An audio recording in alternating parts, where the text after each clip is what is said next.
Hi Pisces, this is Jav. Welcome po sa ating channel.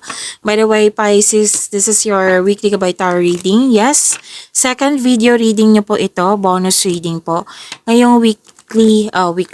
Ngayong week niya ito, from February 22 to 28, 2026, your weekly Gabay Tarot reading po.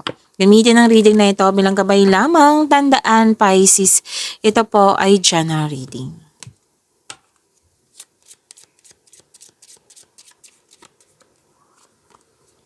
Angel number 1717, self-reliance.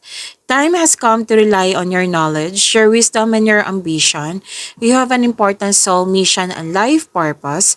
Leaning on your inner strength will allow more of your path to unfold ahead. To attract more blessings, let us say the power of affirmation. Let us say, as I take leadership of my life brings a flow of good fortune and good blessings.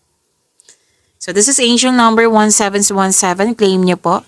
Sinabi dito na magtiwala sa inyong angking talino, sa inyong experiences na magagawa mo yung dapat mong gawin ngayong week na ito. Yes, magtiwala po. Makinig din sa inyong intuition. Kung pwede po, kung gusto niyo. Kasi kung mayroon kang tiwala sa inyong sarili, ito yung magbibigay sa iyo ng kaunlaran. Okay? Magtiwala din sa inyong strength, sa inyong lakas. Yan. Okay, so angel number 1717 Pisces.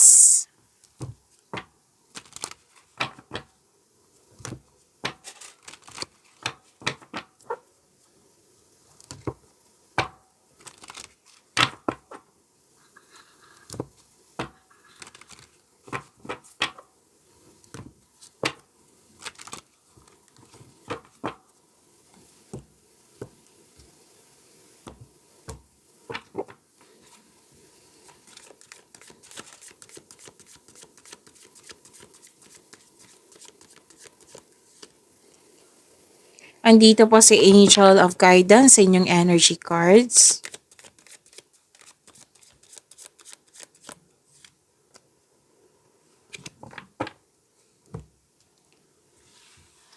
Pisces, maraming salamat po sa mga hindi nag-skip ng ads. Subscribe na po kayo sa ating channel at click bell notification para updated po kayo sa reading natin. Para sa mga gusto magpa-reading po, comment po kayo ng personal reading and check my reply sa comment section.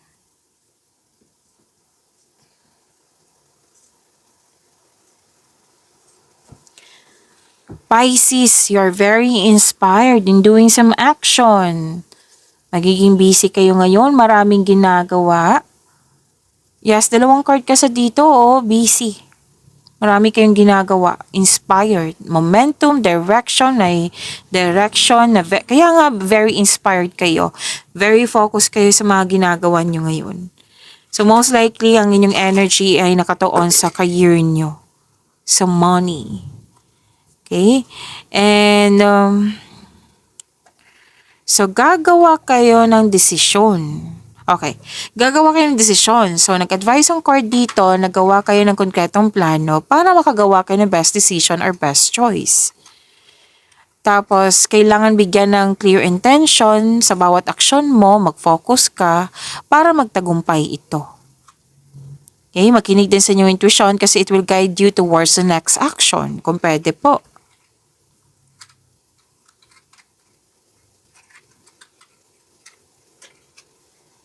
So, huwag kayong magmadali, sabi ng iyong card. Kung ano man to, sa love and romance ba to, sa personal life, sa career and money, huwag magmadali. Kailangan magkaroon ng konkretong plano. Vision for the future.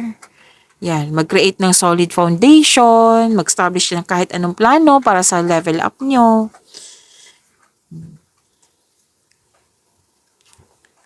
To attract more blessings, let us say the power of affirmation. Let us say, kasi dito po si Angel of Guidance. Tumingin ako sa unahan at nakatuon ako sa aking layunin.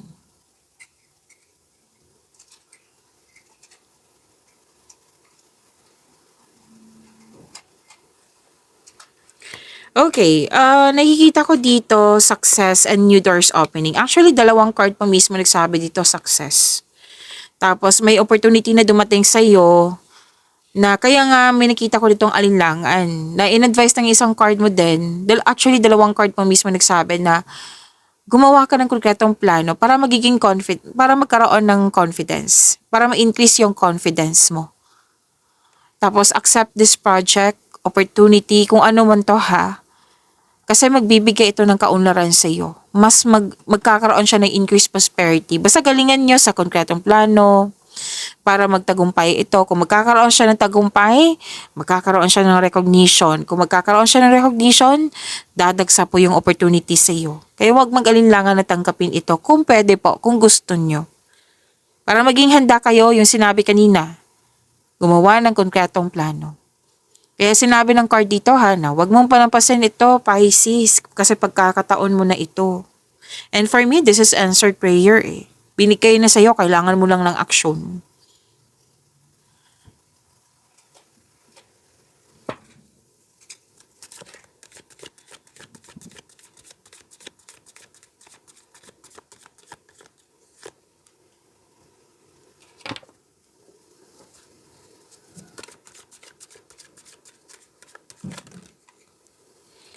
Ang dami nito. So, kunin ko na.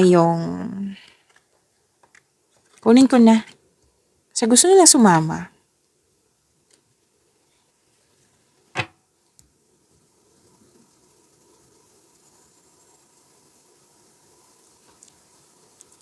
Pisces, sabi pa dito na, wow, opportunity na naman. From here to here, ang ganda nito ha, opportunity na naman. May job offer din na very excited ka kasi naka-align to sa passion mo. So prepare yourself kasi from here to here, busy pa rin yung sinasabi dito. Basta just make sure na i-prioritize mo yung task na may time management para maiwasan tong burnout na nakikita ko dito. Kasi mukhang mukhang may deadline, may umaasa, may promises. Kaya time management, wag niyong kalimutan.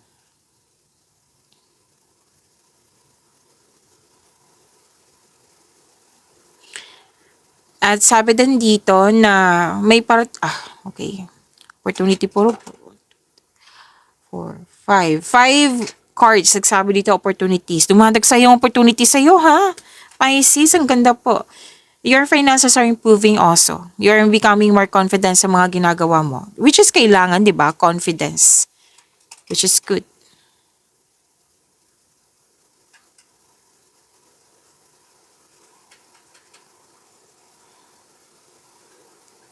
Sabi din dito na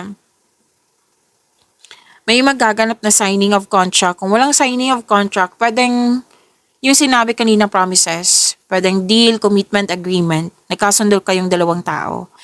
And may magkakaroon siya ng positive outcome. Matcha-challenge ka sa mga gawain po, pero magkakaroon siya ng positive outcome. At ilang beses na lumabas dito yung job interview, job offer, magkakaroon po ng successful negotiation. Yes, ang ganda po.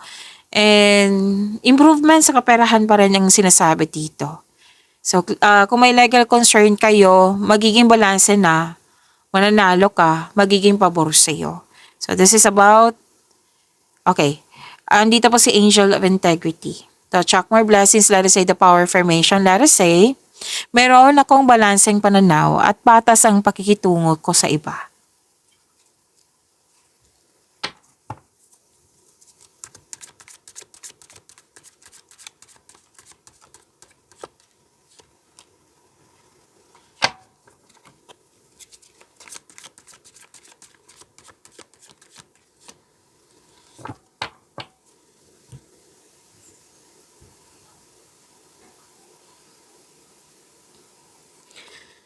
Pisces, huwag niyo kalimutan na mag-subscribe sa channel natin at i-click yung bell notification para updated ba kayo sa reading natin. At huwag niyo kalimutan ng inyong first video reading, panoorin niyo po. Kung hanap niyo po ito, hanapin niyo po dito sa channel natin. Scroll down niyo lang po, kaka-upload lang po iyon kahapon. Okay, kasi second video reading niyo po ito.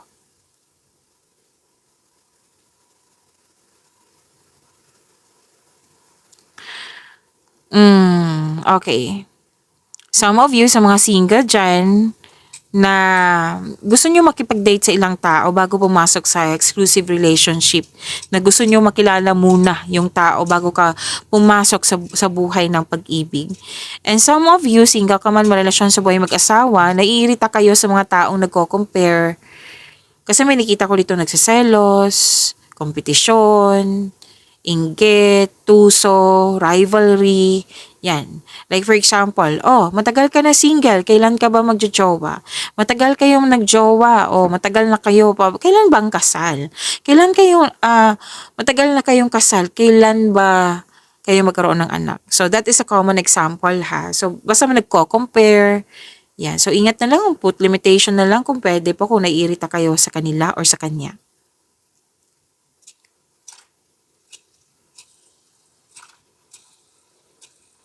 Andito po pala si Angel of Innocence. So, para sa mga single, you should take a chance on love. Huwag kang matakot ma-in love ulit. Kasi mukhang may nagugustuhan ka na. Para sa mga relasyon sa buhay mag-asawa, mukhang may tampuhan the other day. So, kailangan mag-usap ito ng mahinahon at magkaroon ng forgiveness. To attract more blessings, let us say the power formation, let us say, kasi andito po si Angel of Innocence, malaya akong makahanap ng sarili kong landas at magkaroon ng lakas para sa susunod na paglalakbay. Pagyamanin niyo po yung blessings sa binigay sa inyo. Bye, see you tomorrow. Maraming salamat po.